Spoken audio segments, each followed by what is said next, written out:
안녕하세요, 이시안입니다. 오늘은 중증외상센터 대한민국을 감탄 스토리죠. 웹소설, 웹툰, 넷플릭스 드라마까지 정말 대한민국을 휩쓴 스토리라고 할 수 있는데, 바로 그 스토리의 원작자 이낙준 작가님과 함께 스토리란 무엇이고 우리가 이 스토리를 어떻게 활용할 것인가, 스토리텔링에 대해서 이야기를 해보도록 하겠습니다. 이낙준 작가님, 자기소개를 부탁드립니다. 네, 안녕하세요. 방금 소개받은 이낙준입니다. 저는 이비인후과 전문의고요. 한산이가라는 필명으로 웹소설을 쓰고 있고 닥터프렌즈라는 의학 전문 유튜브 채널을 운영하고 있습니다. 근데 많은 분들이 궁금해하는 게 한산이가, 네, 이게 얼핏 보면 무슨 한산도? 이순신과 관계가 있나? 이렇게 생각하시기도 하는데 의외로 간단한 뜻이더라고요. 제가 한산 이씨여가지고 그러니까 원래 게임하거나 할 때도 네. 항상 아이디가 한산이가인데 아, 이거 쓸 때도 뭐 이렇게 될 줄 몰랐으니까 네. 그냥 아무 생각 없이 정했는데 이게 지금까지 이어져서 제 필명이 됐습니다. 근데 사실 한산이가라는 아이디 자체가 저는 이게 스토리 같은 느낌이 들거든요. 사람들이 이게 뭐지? 했는데 막상 되게 직관적인 뜻인 거잖아요. 그래서 와, 이분 진짜 스토리를 잘 활용하신다. 사실 이런 생각을 했어요. 근데 사실 얘기 들어보면 꼭 그런 건 아니다라고 하는데, 정말 궁금한 건 이겁니다. 그 많은 분들이 또 물어보실 것 같은데, 원래 선망받는 직업이 의사잖아요.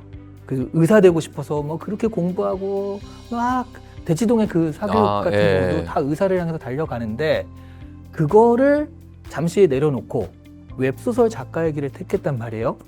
그래서 작가님한테는 도대체 스토리가 어떤 의미일까? 얼마나 그게 좋으면 그럴까 하는 생각이 좀 들긴 했거든요. 새로운 이야기를 창작하는 게 생각하는 것보다도 되게 재밌는 일이거든요. 내가 이 스토리에 어떤 의도를 넣었을 때 그게 딱 먹혔어. 그때 보람이 정말 말로 닿을 수 없거든요. 저는 재미의 정의를 사람의 감정이 변하는 거라고 생각하거든요. 그러니까 재밌어 라고 할 때 되게 웃겼어 라는 경우도 있지만 너무 슬펐어, 되게 무서웠어, 되게 긴장되는 이야기야, 이럴 수 있잖아요. 그러니까 어떻게 보면 재미있는 콘텐츠는 그 사람의 감정을 움직이는 건데, 그게 내가 의도했던 대로 움직였을 때 그건 굉장히 즐거운 일이거든요. 또 우리나라 콘텐츠업이 정말 전례 없는 호황을 맞고 있잖아요. 이게 정말 현실이 맞나 싶을 정도로 넷플릭스를 인기 순위를 해보면은 1위는 한국 배경으로 한 미국 드라마, 2위는 한국 드라마, 3국 한국 드라마, 4위 한국 예능, 이런 식으로 한국에 대한 어마어마한 관심도가 있기 때문에 또 이 스토리의 확장성 면에서 저한테 되게 매력적으로 다가오고, 또 저는 원래 독자로서도 이야기를 되게 좋아해요. 그래서 저는 개인적으로 정말 잘 쓴 이야기를 보는 것만큼 즐겁고 행복한 일이 없다고 생각하거든요. 그래서 스토리가 저한테 어떤 의미냐라고 물어보면 그냥 너무나 거대한 것, 너무 중요한 것, 이렇게 답할 수 있을 것 같습니다. 스토리는 중요한 게 감정의 변화 같은 거가 중요하다라고 하셨는데요. 감정의 변화를 일으키기 위해서는 일단 몰입을 해야 되잖아요. 주인공이든 스토리에든. 이 몰입감을 끌어올리기 위한 어떤 특별한 비법? 이런 것들 혹시 있으세요? 일단은 좀 몰입을 하려면 이 사람들이 이 이야기가 그럴싸하다고 생각을 해야 되거든요. 저는 소설이 어느 정도는 그럴싸한 거짓말을 치는 작업이라고 생각하는데, 그렇게 할 때 이제 분위기를 잘 잡아야 됩니다. 그 분위기가 그럴싸하면 좀 잘 속아 넘어가잖아요. 그렇죠. 주변이 막 이러면 같이. 사실 사기꾼들도 그렇게 하잖아요. 근데 이 글의 분위기를 잡는 거는 대사입니다, 대사. 이 인물의 대사. 그러니까 이 인물의 설정상 이런 신분을 가지고 있고 이런 경험을 가지고 있고 나이가 이 정도면은 그런 사람이 할 만한 대사를 쓰면 사람들이 그 상황에서 딱 몰입을 하게 되는데, 설정상 이런 인물인데 말투가 이상해. 그러면 대본에 어색함을 느낄 수 있거든요. 그래서 그런 것들을 좀 주의하는 편이고, 근데 이제 이게 능수능란하게 됐다라고 하면은 배경상 이 사람은 무조건 점잖은 대사를 써야 되면 되게 회장이야.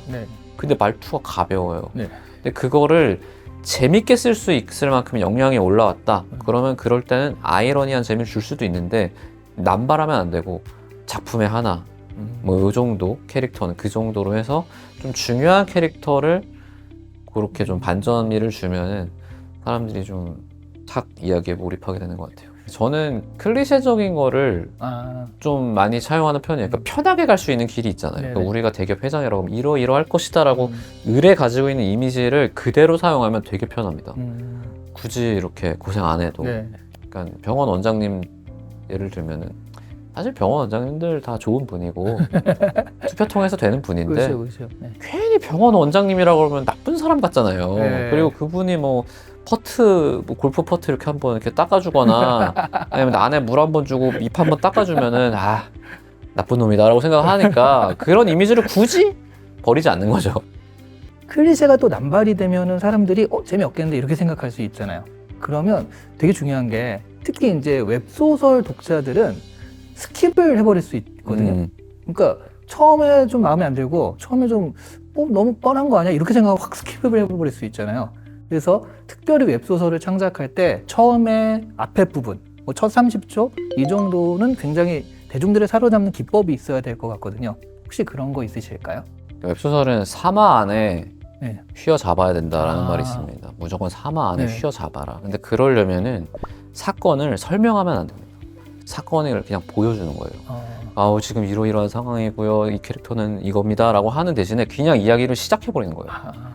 그냥 대뜸 누가 죽어가거나 대뜸 누군가 도망을 가거나 대뜸 뭐 싸움이 벌어졌다거나 그러면 독자들이 뭐야 이거 하다가 다음 장을 넘기게 되고 그 가운데서 배경을 자연스럽게 녹아내면은 이야기에 어느새 이제 몰입이 돼가지고 그 사건을 통해서 이제 이 작품에 빠지게 되는 거죠.